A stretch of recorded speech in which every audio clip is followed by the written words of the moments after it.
Hey everybody, what's up? Well, for this week's blog, I'm going to tell you a story. I'm going to tell you a story about a job I went to this past week. It's one of those stories where the customer wants something for nothing. And even though you didn't do the work, he wants you to fix it for free. So here's the situation. A year or so ago, I was approached by a friend of mine that says, hey, I know a guy that goes out of town for the winter time and comes back in town for the summertime. And he does a lot of work and he needs somebody to run his warranty calls while he's gone. Or calls that come in. Would you be interested in doing it? And I said, well, yeah. You know, that's a way to increase business and, you know, bring some more money in and, you know, blah, blah, blah. And then so I did it a few times for the guy. I did a couple calls, and I could tell that his work just was not up to par. I mean, I go to houses and he would do total change out, do communicating systems, and he would upsize from a 3-ton to a 4-ton and not even change the ductwork. And then I would get calls that the thermostat was throwing a code, and you know, and it didn't turn out to my benefit. I mean, you know, I wasn't really making that much money on the guy and blah, blah, blah. So last year I get a call from one of his jobs. He had changed 2 systems out at this house, and the first call I went out to, it had a bad run capacitor on a 2-year-old system. And so I changed the run capacitor and charged the guy, and I found out later on that the guy actually had a 10-year parts and labor. But since I didn't have a dog in the hunt, I didn't do the install, I didn't make any money. I was like, I don't care if you got 10-year parts and labor. You know, that labor warranty doesn't pay a whole hell of a lot anyway. So, you know, I'm not going to be doing work for free, because as our buddy Steven says, this ain't no non-profit. We're in business to make money.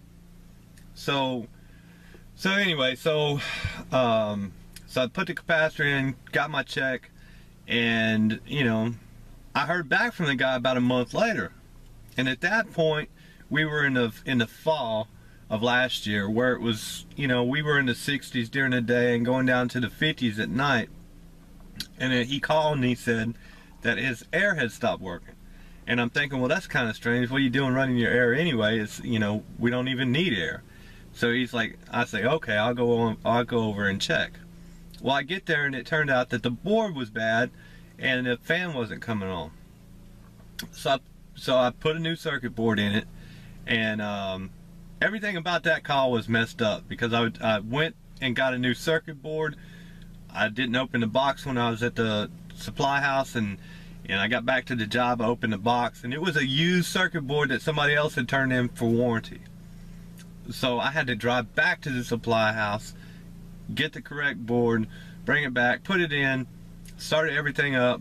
And now remember, we're in the 50s or the low 60s at that point. So I did turn on the air. I didn't go check the refrigerant. I just turned on the air, felt the line at the coil. The line says it's getting cold, so I'm like, fine. Other than, you know, so I just assumed that everything was working fine. It was just the board that wasn't working.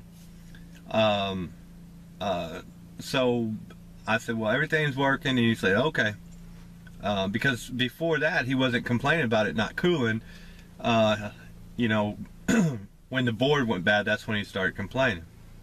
So he calls me the next day or the day after and says, hey, my air's not working. I'm like, well, you know, it's a little too cool to come out there and check it. Call me when it gets warm outside. You know, we're not going to be needing air conditioning anymore. Call me when it gets warm outside, and I'll come out and check it and see what's going on with it. Now, I was hoping that by telling him that the guy that did the job originally would be back from out of state. That's what I was hoping. So I was hoping I'd never have to ever go back over there, because when I go up to the attic, I see that the system I put the board on had a 17-inch wide furnace. It had a 24-inch wide coil and a 14-inch plenum. Now, the whole time of putting the circuit board, I'm thinking, I don't want to have anything else to do with this job, man. I don't really want to even touch it because I don't want to marry this junk that this guy put in. I mean, the returns were too small. He never upsized the returns either. You know, and I'm looking at it and I'm like, I don't want to mess with this job. But I don't want to open the can of worms to the homeowner and explain to him what's all wrong with his system. Because remember, the guy that originally did the job is sending me the work. So on jobs like that, I'm hoping that it comes back and bites him in the butt and not me. So I really never wanted the guy to call me back. But he did. He called me a few days ago, or about a week or so ago. We had that one day when it was like in the 70s, and he called me and said, okay, we're running our air now. I'm like, well, did you call the other guy? He said, yeah, but he's not in town. He won't be back for a couple weeks. I was like, okay. So I go out there and check it. I put my gauges on it, and it's got like a 60-pound standing pressure. I'm like, oh, you gotta be kidding me. So I tell him, I said, look, I've got to call the original contractor and give him the chance to come over here and fix this job. And hoping the whole time that he's going to be back before we start having to use air conditioning.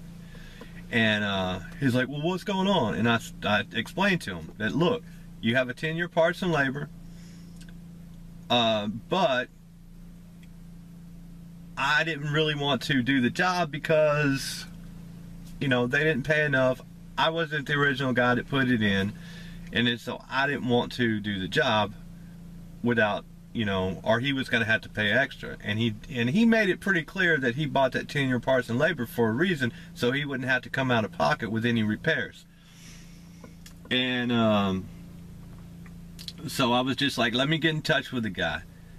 And then so I got in touch with the other guy, found out he wasn't going to be here for a couple more weeks, and I was like, great. And I explained to him about the situation. He said, well, I can't go get another guy. And then I was like, well, you know, I should have said, yeah, why don't you do that? But I said, you know what, I was kind of feeling guilty, so I was like, you know what, I'll go over there. And I was hoping to God, I was praying that it was going to be the evaporator coil.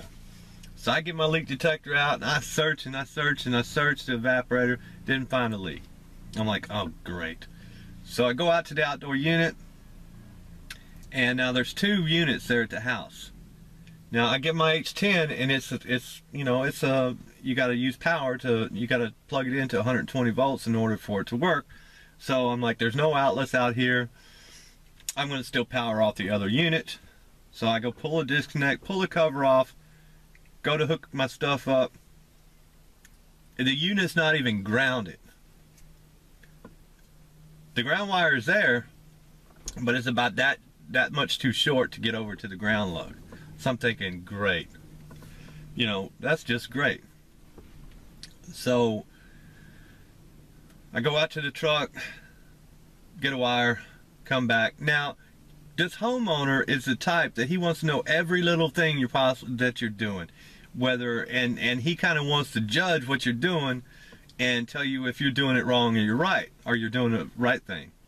And I'm like, you know, and that's another reason I didn't want to ever go to the guy's house again, because those kind of people, you can't please them. I mean, because when you try to explain to them what they're doing, what you're doing, and now this guy that has no experience whatsoever, and he'll tell you, I don't know what you're doing, but yet he wants to question every little thing you're doing. And personally, I just don't have time for that. Because it's hard to educate somebody that has nothing, no knowledge about what you're doing whatsoever, but they think they do, because they're just being a guy, I guess you would say. The kind that gets something and throws the instructions away. So anyway, so I tell him, I said, well, the unit's not grounded. It's not grounded. No, it's not grounded. That right there should have told him that the guy didn't do a very good job to begin with when he leaves the outdoor unit not grounded. So I grounded up, I fixed the ground, and I go start taking the other unit apart, and I'm looking down inside, doing a visual check, see if I could see any oil. Didn't see any oil, and I start checking for a leak. Didn't find one on the inside unit, So I start checking, you know, out the line set and the brazes and all that other stuff. Well, I did that first, but, you know, checked around the caps, didn't find anything. I was like, man, this is going to be you know, this one's going to be pretty bad. So I just start going in and I take the caps loose and my leak detector starts going off. So I tell the guy, I said, look, I've looked everywhere for a leak. I mean, he was with me the whole time. He knew that I had checked everywhere. And it started going off the shredder core. And I told him, I said, well, I have a suspicion that your leak has been at the shredder core the whole time. And then when I came the other day and put my gauges on it, I must have tightened the cap back up. Because honestly, I couldn't even, you know, I just reached down there and took it off to begin with. So, you know, I wasn't thinking about, well, how tight was it? I just took it off. So anyway, so I must have tightened it back up and it had quit leaking. So I tell him, I said, well, the manufacturer's not going to pay for this leak. And he's like, well, I'm not paying for it. And I'm like, oh, great, here we go. You know, here, I'm going to get stuck in the middle of this and I'm going to get screwed out of being paid to do this work that I'm getting ready to do, or add more refrigerant to it and, you know, change the core or whatever. And I'm like, I'm not getting screwed for anybody, for you, for the contractor, for the manufacturer, for anybody. I'm not getting screwed. So I tell him, I said, look, I got to call the area service manager because he's the only one that'll be able to give approval, and I already know he's not going to give approval. And I got to call the other contractor. And then so I said, somebody will be back in touch with you. And I already know that it wasn't going to be me. So I go and I leave the guy's house and call the contractor to put the job in. And explain to him that I do not ever want to go out to that guy's house again. And he asked me why, and I told him that, you know, because I'm going to wind up getting screwed. And, you know, blah, blah, blah, you know, where the leak was, for him just to call somebody else to go out there. And, you know, he's like, oh, I'm like, I don't want to go back out to that guy's house. So he's like, well, I'll be there next week. I'll take care of it. And I was like, whatever, just don't, you know, call him, let him know that I'm not the guy that's going to be doing the job. So I leave it at that. I'm driving down the road and I'm thinking about the Goodman change, the Goodman Daikin, all that changes they're getting ready to do. So I'm thinking to myself, I'm going to start selling a different brand because I don't like the way Daikin's doing now with their changes they're making. For my situation, it's not going to work for me, but for other guys, it's going to be exactly the same that they've always done business. So that'll be a different video. But so I'm headed to a meeting with another sales rep for another brand. And when I get there, I put my phone on silent, and that customer had called me. And because I'm in the meeting, I looked at the phone, I saw it was him, and I didn't answer.